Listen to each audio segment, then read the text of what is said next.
aan ku bilaabay idaacadeena dalka Soomaaliya ra'iisul wasaaraha dawladda federaalka ee Soomaaliya Umar Cabdirashiid Cali Sharmaarka ayaa shir jaraa'id oo maanta uu ku qabtay caasimadda Muqdisho wuxuu kaga hadlay arrimaha doorashada loo ballansan yahay 8 Febraayo inay ka dhacdo caasimadda Muqdisho ra'iisul wasaaruhu wuxuu kaloo ka hadlay wadamada dariska warkaasina waxa inoo haya oo qadka si toos ah ugu jira wariyahayaga Muqdisho Ibrahim Maxamed Aadan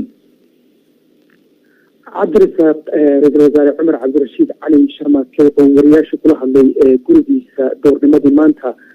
وحنا كهلي مددي لبدا سنة أحيد وحفيز كتشوبي هي حالات السياسة دا هدا ودالكم مرأي كارهان أحمها دور شوينكا رئيس وزراء عمر عبد الرشيد علي شرماكي وسوق هذا فرقرين وشدين دلال كدرس كأهي قاركود أي كوهيان حنان كدور شدين وشدين إنان سوماليا مغفى إذا كان amniga oo ay gacan ka siiyaan ciidamo ka socda dalalka dariska wuxuu sheegay in Soomaaliya tahay dal madax bannaan isla markaana uu ku kalsoon yahay hay'adaheeda dawladeed ee jira in ay iska ilaalin karaan faragelinta ka timaada dalalka dariska wuxuu sheegay in loo baahan yahay in dalalka dariska iyo Soomaaliyaba ay isla dhaqmaan oo ay isu tixgeliyaan si siman waxaa jirta hadda culaysi iyo faragelin runtii ka imaanaya dowladaha dariska qaarkood marka waxaan rabnaa runtii ayagana inay naga dhexayso qadarin iyo ixtiraam inaan isqadarino is-ixtiraamno soomaalina u madax banaanaata aayaheeda waan aaminsanahay banaanka soomaaliyeed inuu taas isagu u madax banaanaya inuu soo dhiso dowladda markaas u arkaan iyo dadka u arkaan inay dalka kala daadahin karaan arrintan yacni soomaaliya waa run weli amnigeeda ayaa gacan laga siiyaa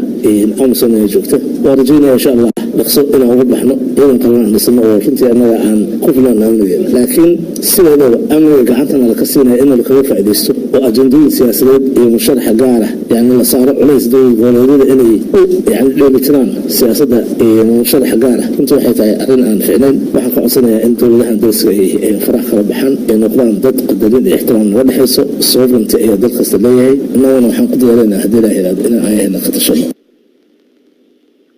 عبدالرزاق انتي وسعودي شركة جرائد ايان رئيس وزراء عمر عبد الرشيد علي شرماكي ويديي الدولة جيدة دلالك درسكا حدي ونوع عيين لها ودنك اما ودنك ويجيدة وانا كجوة وجدتان runtii